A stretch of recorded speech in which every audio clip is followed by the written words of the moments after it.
Hello, everyone, and welcome to the 5 Tips and Tricks for Careers in Athletics podcast. I'm your host, Dr. Morey Mossovitz, and joined always by my lovely and talented co-host, Jen Albanese. Good evening, Jen. Morey. Good evening. How are you? Good. How are you doing? Good.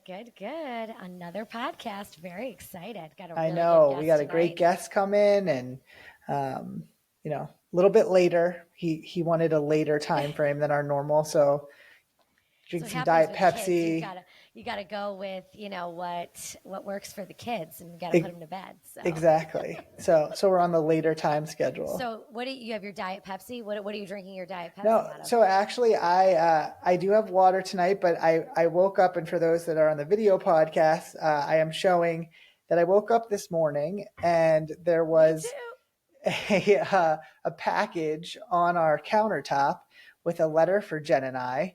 And I guess no one broke into my home and put a package there. So my lovely wife left something for us today, and I brought it, and I did not open it till I saw Jen. And then we opened it up, and we had these great mugs that she made with the logo of the podcast. And Isn't that so cool? Everybody's gonna want one, Morey, now. Oh my, it's a merch madness already. I love it. Oh, she's the best. She said to her favorite 2 podcasters. So we felt very special. So we love you, Liz. Thank you very much. Yes, thanks, honey. It was great. That was a nice surprise. Cheers. With our water. Cheers. So I guess while we're talking about my wife, I'll talk about the insanity that is you and my wife's relationship with Taylor Swift, because that's the other thing that's come up more recently in our lives. Well, I mean, we're Swifties. Let's be real. We're all just going to admit it. We're Swifties here. Come on. So it started with you all traveling to Canada. That was the original plan. Yeah. So as everybody knows, she's on the Eras tour. We did not get the queue or whatever to buy regular tickets through Ticketmaster, which was like a very big deal in my house. It was a very sad day when we all tried. Everybody that we knew put our name in. Nobody got it. It was very upsetting. And yes, the closest place that she's coming to us is Toronto.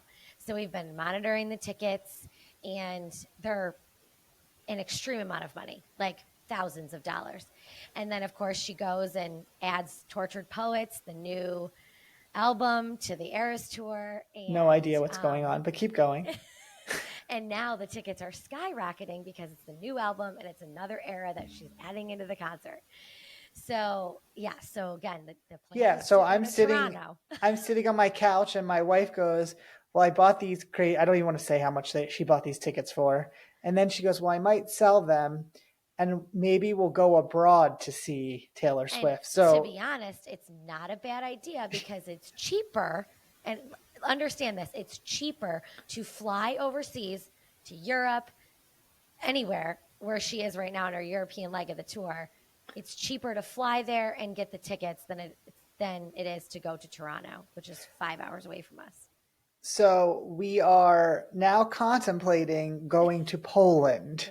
Hey, when else would we ever go to Poland? I actually I think the concerts are good. We've already been to 2 of them. And the funny thing is, because we've all been together, and they were nice, but I don't need to spend crazy amounts of money. I think I would be more interested in actually going abroad, though. Like, to me, that's where it is interesting. Right. Now, I don't think you and my wife agree, but. Well, I think it's a full trip, and it's right. You have to make it more worth it if you're going to travel that far. But the fact that the tickets are so less expensive there than they are here is just, it's insane. Yeah, like you can buy a flight, stay in hotels for multiple days with the tickets abroad than it would cost. You're not close to what it would. You're about just the same. Yeah, to go 5 hours away. So now we might go to Poland. So we'll keep everybody Warsaw, updated. Poland. Didn't ever think about Warsaw, Poland being in my travel plans, but hey, you never know. So you never know, and it might not be Poland. We'll keep people updated. You can follow our social media accounts about our socials where what country we might end up watching Taylor Swift in. And maybe we'll do a podcast from that country, Morey. That would be like an abroad podcast. Well, today's guest would think that's absolutely insane, so I don't know if we should talk to him about it, but he would laugh at it, but I think he'd think it's nuts. He would.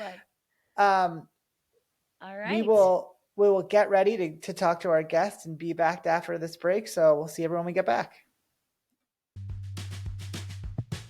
If you're enjoying this podcast, please follow us on your favorite podcast streaming service. The 5 Tips and Tricks podcast is a part of Athletic Career Consulting, a group focused on educating and guiding high school and college students looking towards careers in athletics. To find out more, go to our website at www.athcareer.com. That's ATHCAREER.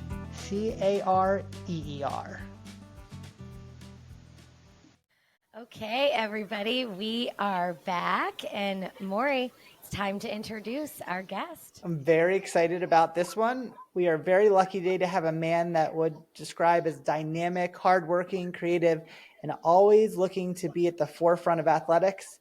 A college student athlete that then a marketing assistant at Fordham and went on to focus on ticket sales, joining the IMG Learfield team with roles at Columbia and Army.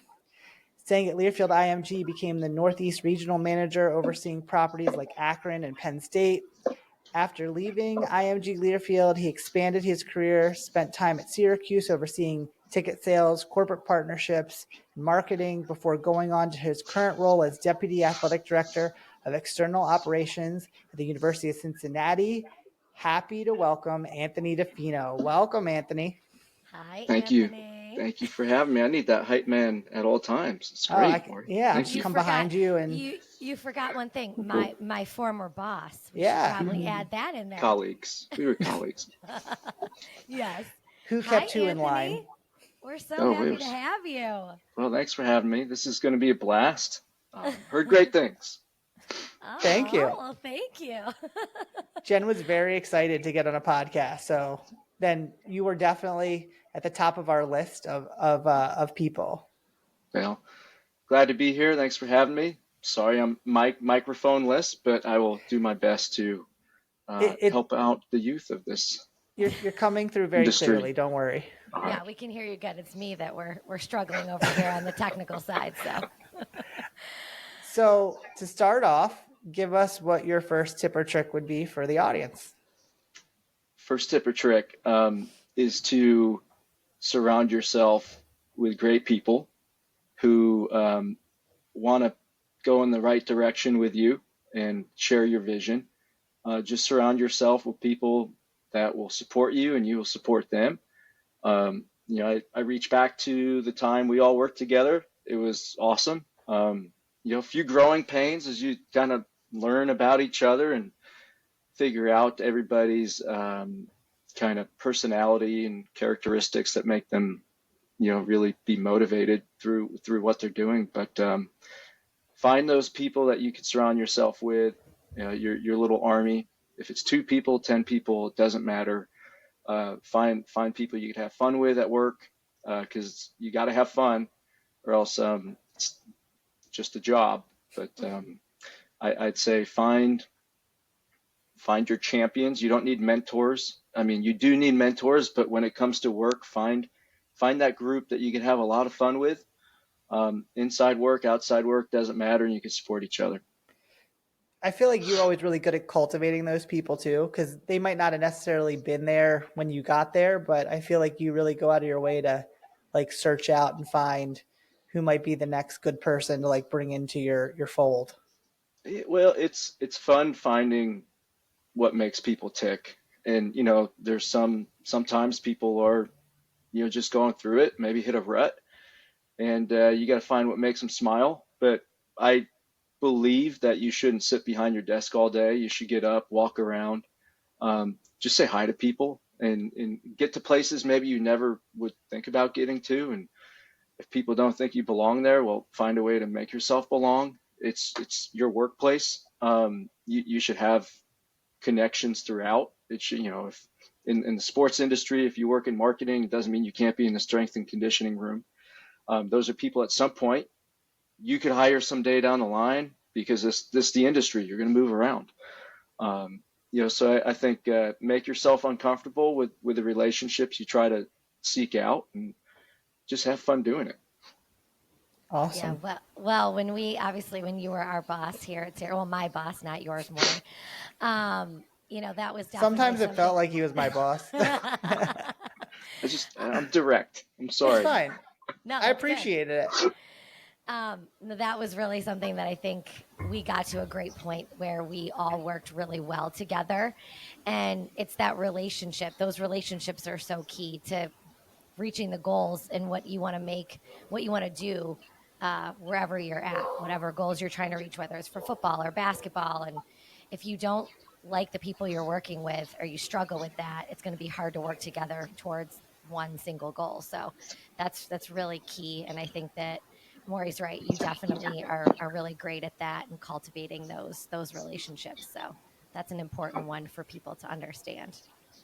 Well, thank you. There's some people that made it really easy, and others you're gonna have to work on. It's life. So you're not gonna love everybody you're around. So you got to work on it. Or find the pieces that you can love if you can figure that out.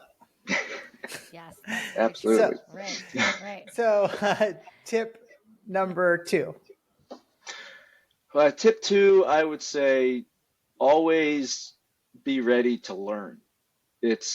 Whether you're sitting in front of your boss in a yearly review and you're getting some feedback you might not like, but you got to sleep on it for a day or two and do a lot of self-reflection and understand what they're trying to say. Because in the moment, you could be very passionate about like, oh, I'm better than what they think, but they're trying to help you. I think just be open-minded to that. And I don't mean reading 1,000 books a year. Some people would go on, hey, I've read 1,000 books this year, but did you learn, right? So if you're reading intentionally, how do you apply it to your job?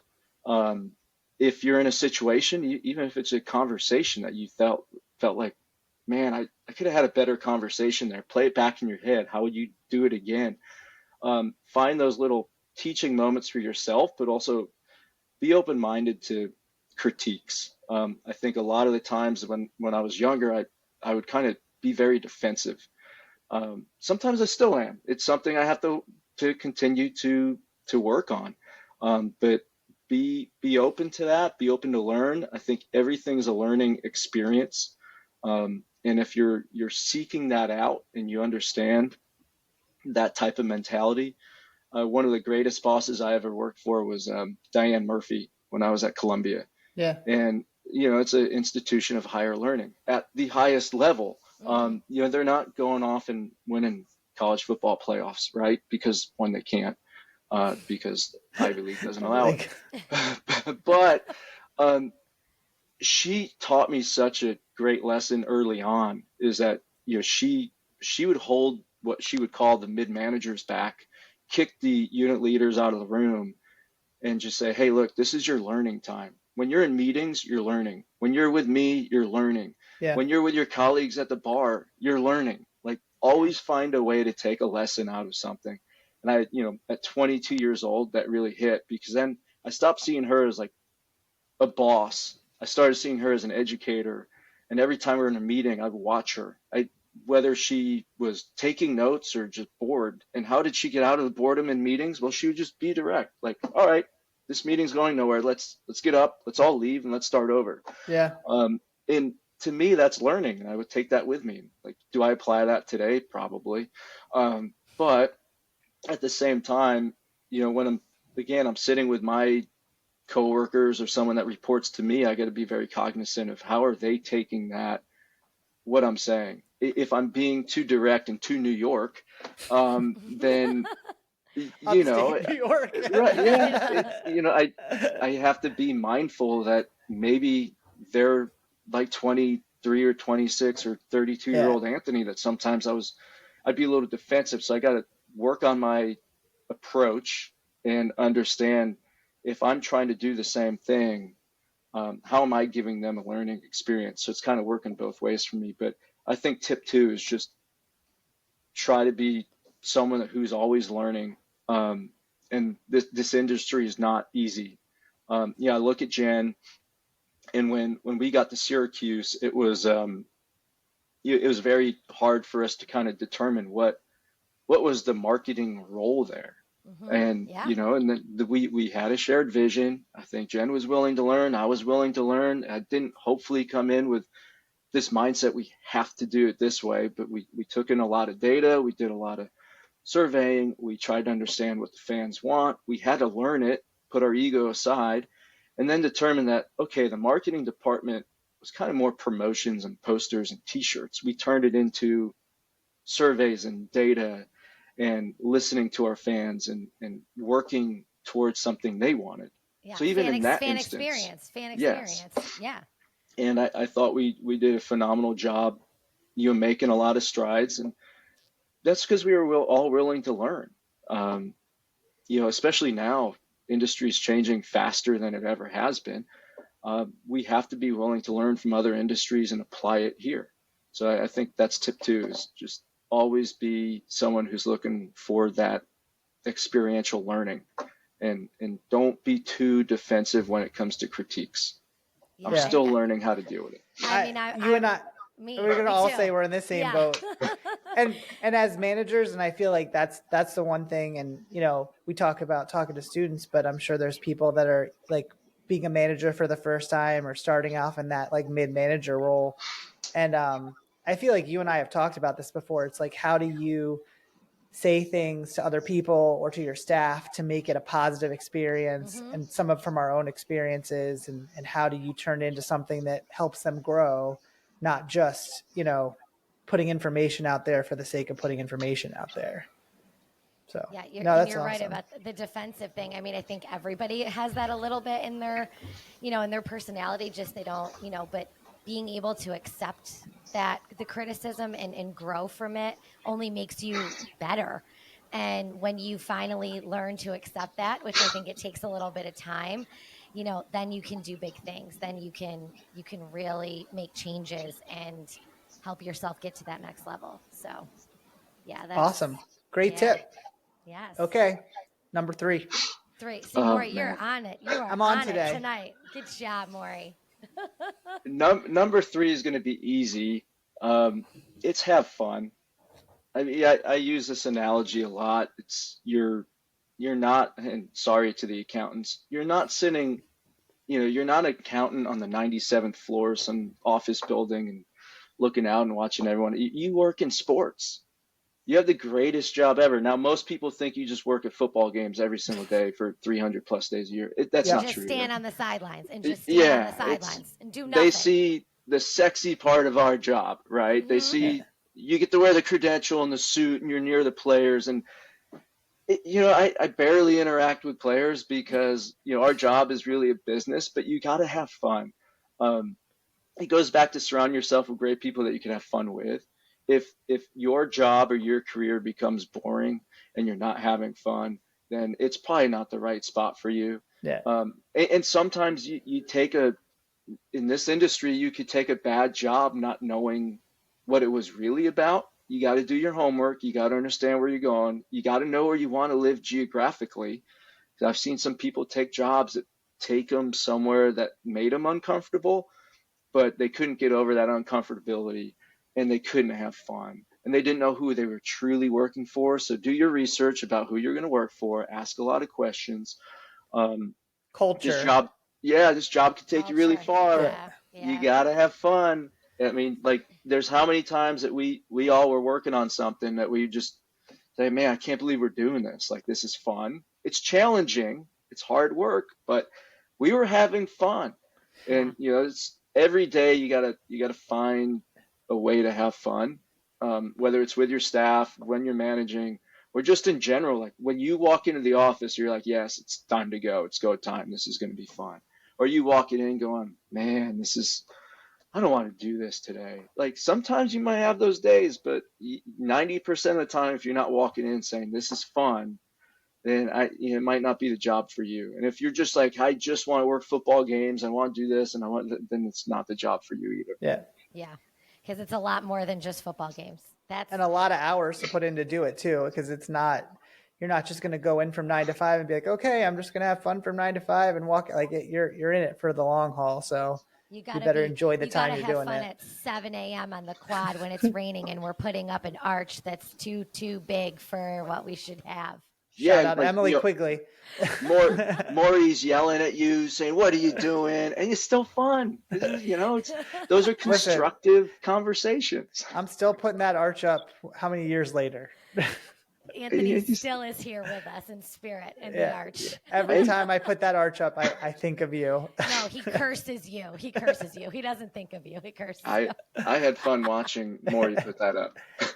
I do too. They practice it in the field house sometimes, and I'm like, I'm just going to watch. I'm not even going to try. I've tried to retire from it altogether. Sam, who has threatened to put holes in it to see if we can stop using it from now on. If you post at it, I hope you could find a picture of this arch so people understand when it's on the computer and you're buying it, looks really small. Oh, it's not. And that little human to scale didn't really match up well.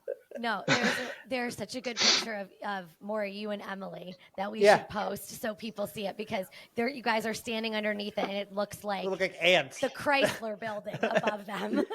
Yeah, most people, it's like, is this like a moonwalk bounce kit? No, it is like a 40-foot. It's like a Macy's Day balloon. And it had to have feet put on it so it could stabilize it. It's the only one that I saw. Everyone else like, oh, little arch. I have the feet were almost as big as I am just to keep the damn thing up in the air. See, and we're still having fun. But we are still using having it. Fun. Good memories. Having fun. Memories, it's still happening. We'll move on. Number 4. What do we got for number 4? I'm going to go a little off the beaten path here. And I've seen a lot of people just kind of be like, yeah, this is my job. If you want to be successful, act like you are the boss. Act like you have your boss's job. Always raise your hand. Take on more than you probably need to. If you want to advance your career, sometimes you have to take risks. So maybe you're not ready to raise your hand and take on that project, but you're going to raise your hand and take on that project. But yeah, I told this to my staff when I was at IMG at Akron. Wear the suit. Let people pretend you're the AD, because they're going to seek you out. They're going to, at a football game, if a fan's having an issue, they're going to find the person with a credential and a tie on.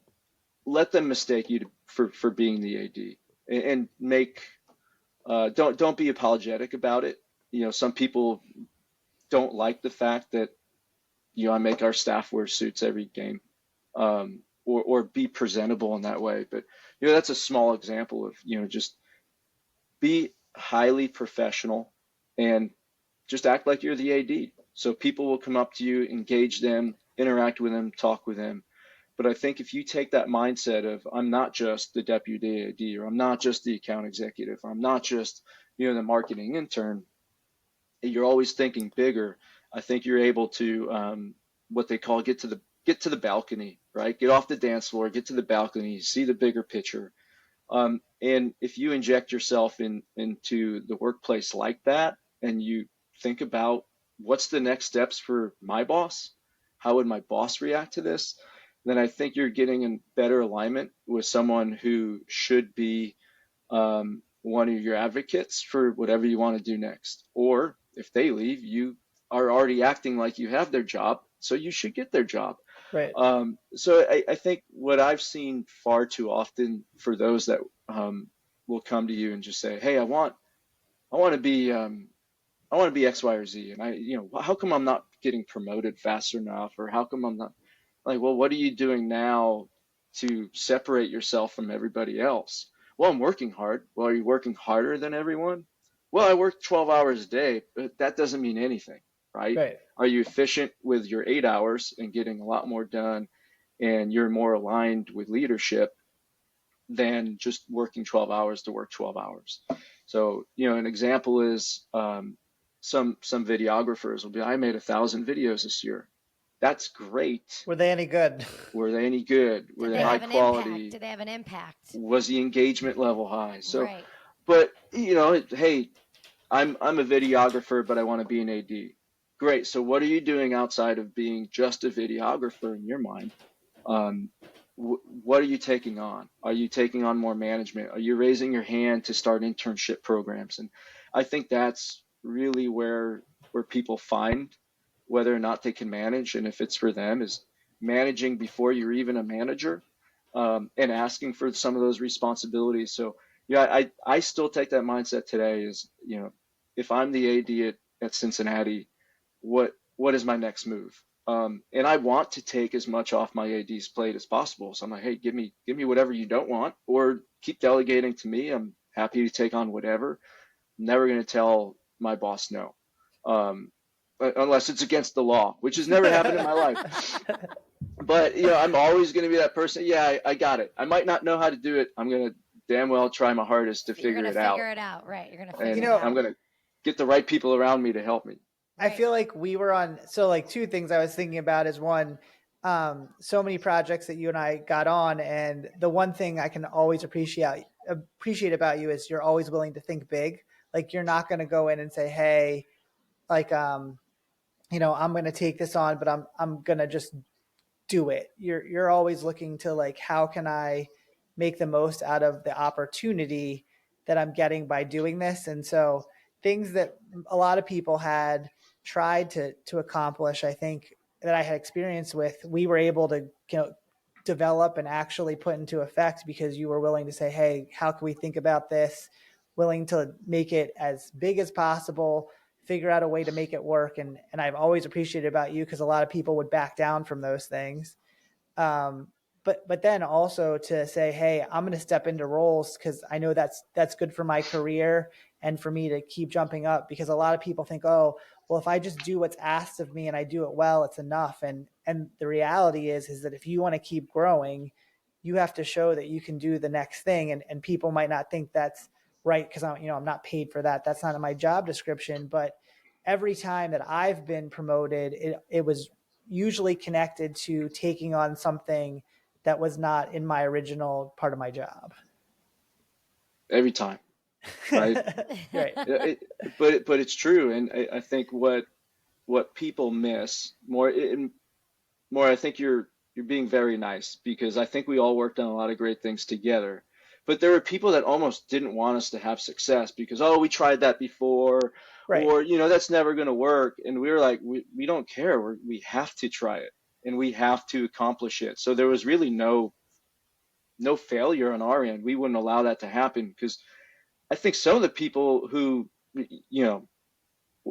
were roadblocks in some way, right, were very negative people who maybe weren't happy at their jobs. So I go back to kind of tip 3, be happy at your job.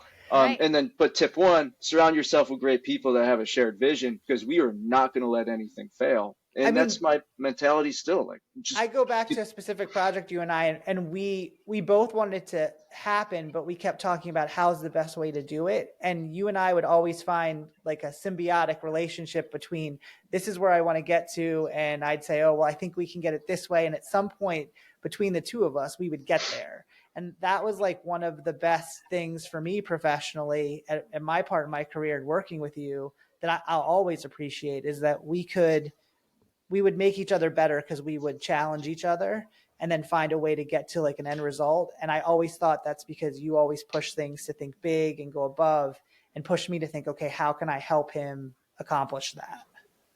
Well, if you put the fans and the student athletes first, literally in college athletics, if you put those two people first and you shut out all the other noise and say, why are we doing this? Then we shouldn't let anything fail if it's important, right? Yeah. It goes back to surveys and data and everything that we were working with.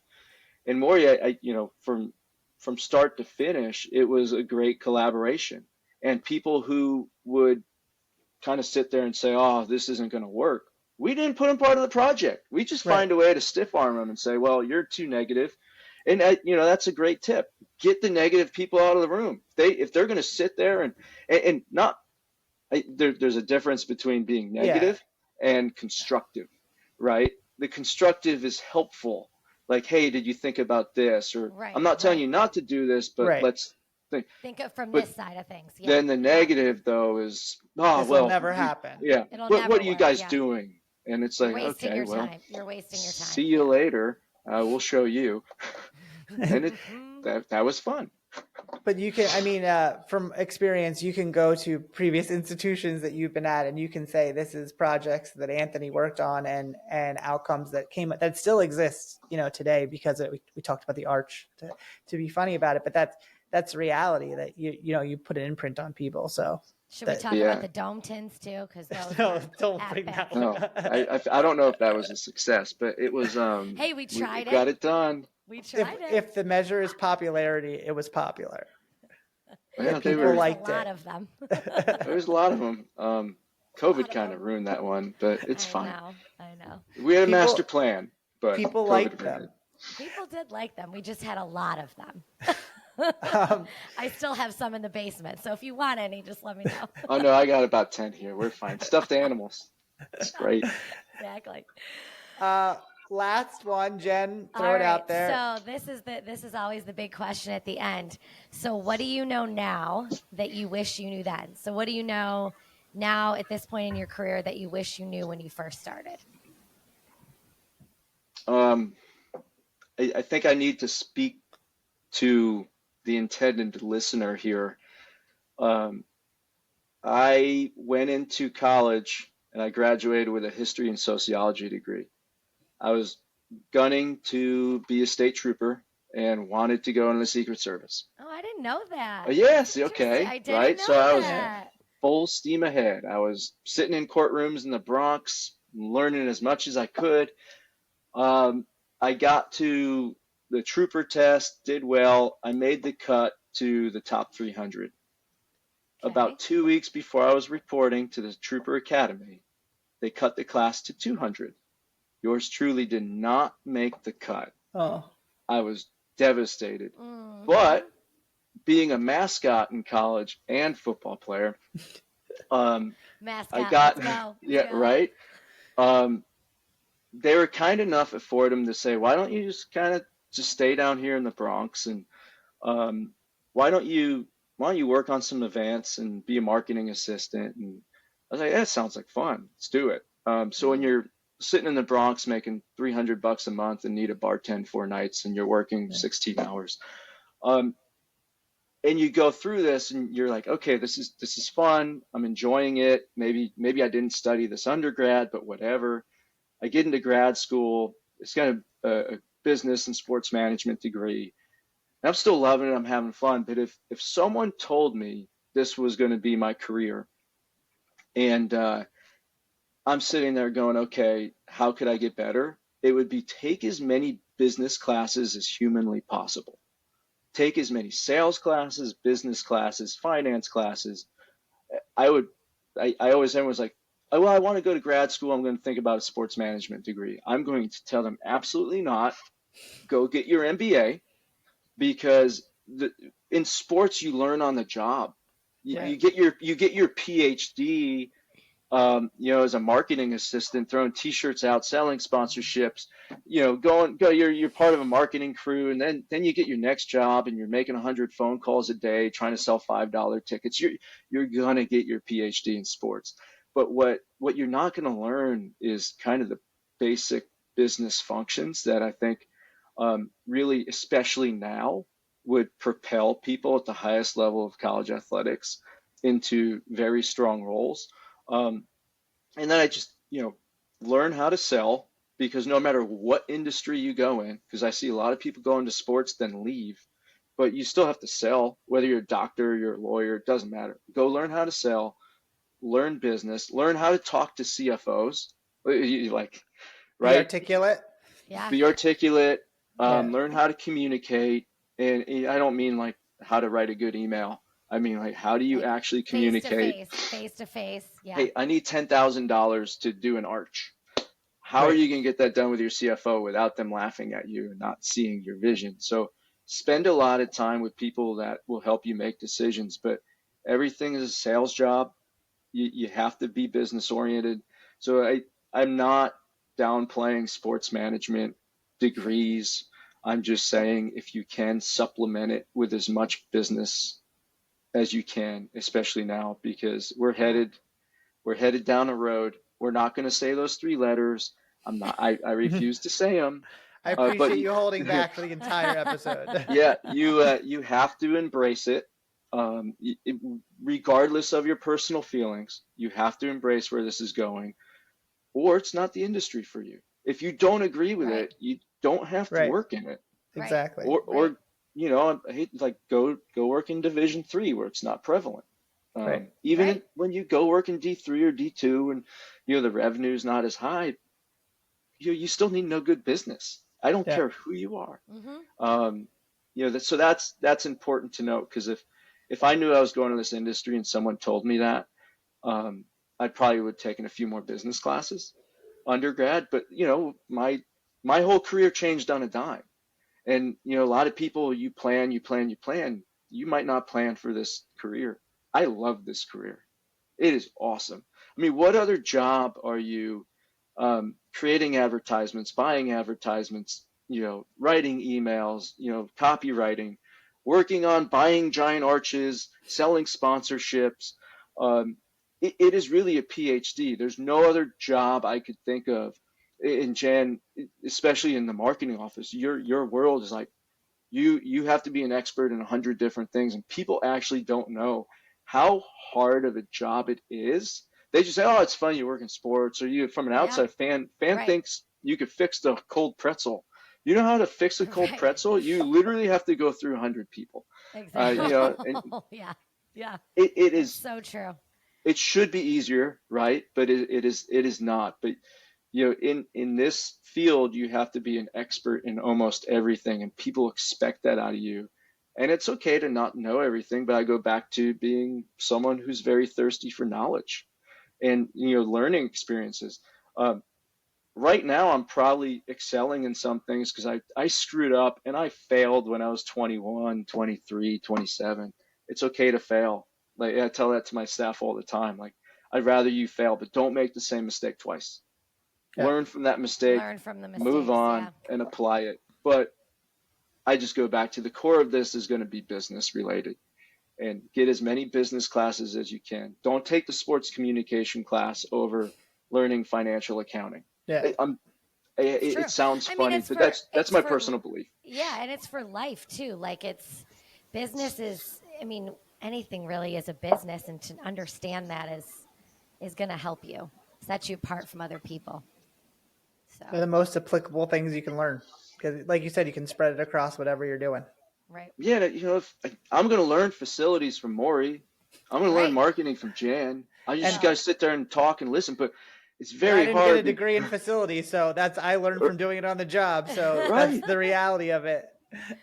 That's sports. Do you go to school to learn how to pull a tarp? Absolutely not. No. Or roll a T-shirt or write a script, or, you know, you don't learn how to do any of that in school, really.